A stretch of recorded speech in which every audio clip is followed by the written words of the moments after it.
Когда этот мальчик очнулся после 5-летней комы, все были счастливы. Но как только он увидел свою маму, он закричал и попросил ее уйти. Затем он рассказал врачу кое-что ужасное об этой женщине. Томас и Линда были красивой и любящей парой.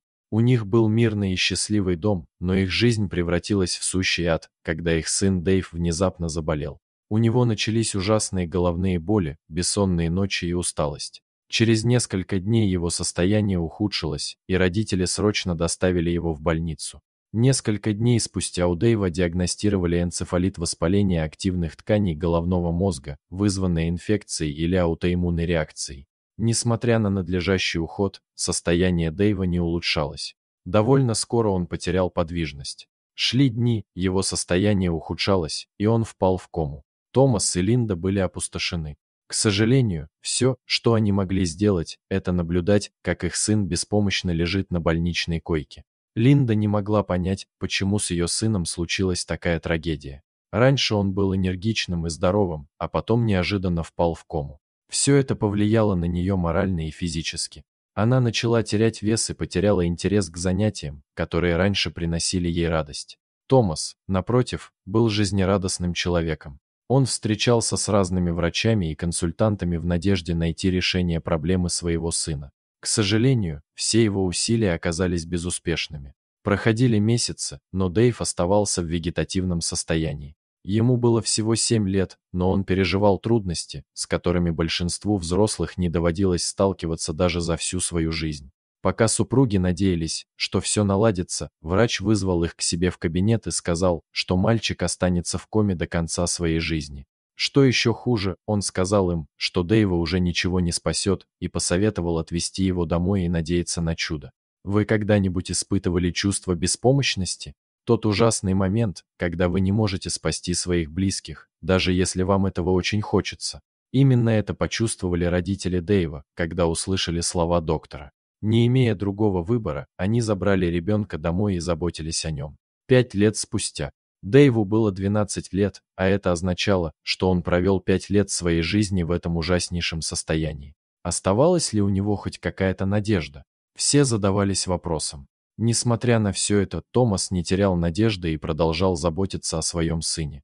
Каждое утро он пел для него и нежно гладил его по волосам, обливаясь слезами. «Сынок, если ты меня слышишь, мне нужно, чтобы ты боролся. Ты нужен маме и папе. Пожалуйста, продолжай бороться, малыш. Мы так сильно тебя любим», — повторял отец. К сожалению, Линда не была такой жизнерадостной, как ее муж, и стала тенью прежней себя. Она не была продуктивна на работе, поэтому ее уволили. Она плакала утром и ночью и стала агрессивной по отношению ко всем, особенно к Томасу. Линда выплеснула на него свою боль и разочарование. Однажды вечером Томас разозлился на нее. «Тебе нужно взять себя в руки. Ты не та женщина, на которой я женился. Когда мы в последний раз проводили время вместе? Когда мы в последний раз сидели за одним столом?» – прокричал он. «Да, я изменилась. Вот что происходит, когда твой сын 5 лет находится в коме. Я ненавижу это. Я ненавижу свою жизнь. Я устала», – прокричала в ответ Линда. Когда-то они были любящей и веселой парой. Они понимали друг друга, но с тех пор, как здоровье Дэйва ухудшилось, они постоянно ссорились. Иногда они ложились спать, не сказав друг другу ни слова. Довольно скоро Линда начала испытывать неприязнь к своему сыну. Она чувствовала, что его болезнь отнимает у них радость и счастье, которые когда-то были в их семье. Почему он просто не проснется? Неужели он не знает, как это больно сидеть и ждать? Спрашивала она своего мужа. Однажды Линда сидела на кровати и предавалась воспоминаниям. Она думала о тех днях, когда они все вместе ездили в отпуск и держались за руки. Она помнила смех, слезы радости, но теперь все это ушло. И все из-за Дэйва. В тот момент ей захотелось повернуть время вспять. Она устала плакать, ждать и надеяться. Ей хотелось, чтобы ее сын поскорее проснулся. Она устала от всего этого. С этими мыслями Линда потеряла контроль над своими эмоциями, поэтому она спрыгнула с кровати и пошла в комнату Дэйва. Она презрительно посмотрела на него и со слезами на глазах наговорила ужасных слов своему дорогому сыну. Если бы она только знала, что эти слова деморализуют его. Если бы она только знала, то позже пожалела бы о них всем сердцем. Произнеся эти слова, Линда убежала в свою комнату и выплакала всю душу. Она даже поклялась никогда больше не заходить в комнату сына. Но однажды ночью Линда снова потеряла контроль над собой и попыталась покончить с собой. «Это так больно. Я устала», — сказала она своему мужу после того, как он помешал ей причинить себе вред. В этот трудный период Томас был рядом со своей женой и часто давал ей советы. Путь к счастливому концу не всегда бывает безоблачным, но все, за что стоит бороться, определенно стоит усилий. Давай продолжать бороться. К сожалению, психическое здоровье Линды ухудшилось, и муж отвез ее в больницу. Она была госпитализирована, и с помощью психолога ее состояние улучшилось. После этого Линда стала намного стабильнее, и они с мужем вновь разожгли былую страсть. Линда также получила новую работу, на которой старалась изо всех сил. Линда и Томас поддерживали друг друга и не теряли надежды на то, что их сын поправится.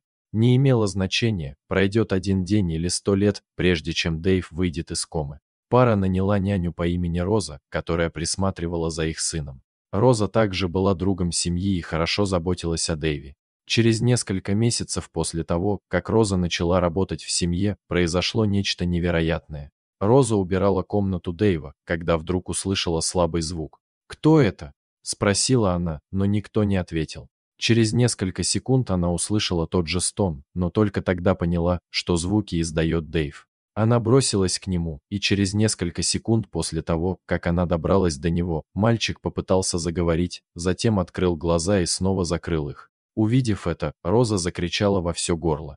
Она не могла поверить своим глазам и была вне себя от радости. Как только родители вернулись, взволнованная Роза рассказала им обо всем, и они бросились в комнату Дэйва. «Малыш, ты здесь?» – спросила Линда, и в этот момент Дэйв открыл глаза, посмотрел в ее сторону и снова закрыл их. Супруги не могли поверить своим глазам. Не теряя времени, они срочно доставили мальчика в больницу. Врачи ввели Дэйву внутривенные и другие поддерживающие препараты. Через несколько недель он, наконец, смог говорить, и тут произошло нечто неожиданное. Как только Дэйв увидел свою мать, он закричал и попросил ее немедленно уйти. «Сынок, это я, твоя мама», — сказала Линда, но Дэйв закричал еще громче и велел ей уйти. Томас бросился к жене, обнял ее и вывел на улицу. Дэйв и его врач были единственными, кто находился в палате, поэтому врач осторожно спросил его, почему тот не хочет видеть свою маму. Ответ мальчика был ужасающим. «Моя мама ненавидит меня, и теперь я тоже не люблю ее», — сказал мальчик. Затем он сказал врачу, что, пока он был в коме, он осознавал все, что происходило. «Мама ненавидела меня и хотела, чтобы я умер, чтобы они с папой снова могли быть счастливы», — признался он врачу. Врач пересказал Томасу и Линде все, что сказал их сын. Услышав слова доктора, глаза Линды наполнились слезами, и она горько пожалела о своих словах. Ей было так неловко смотреть сыну в глаза. Поэтому каждое утро она посылала ему открытки ручной работы со словом «прости». После того, как она делала это в течение недели, она решила извиниться лично. Они с Томасом пошли вместе и попросили прощения у своего сына. Томас также объяснил, что Линда не желала ничего из этих слов, просто в то время ей было очень тяжело. Дэйв придвинулся ближе к маме и со слезами на глазах сказал: «Мамочка, я прощаю тебя». Затем он поблагодарил своих родителей за поддержку, которую они оказывали ему на протяжении последних нескольких лет. Месяц спустя Дэйва выписали из больницы. Он еще не мог ходить, поэтому его пересадили в инвалидное кресло, но врачи заверили его, что он скоро встанет на ноги. Родители Дэйва оказывали ему всю необходимую поддержку.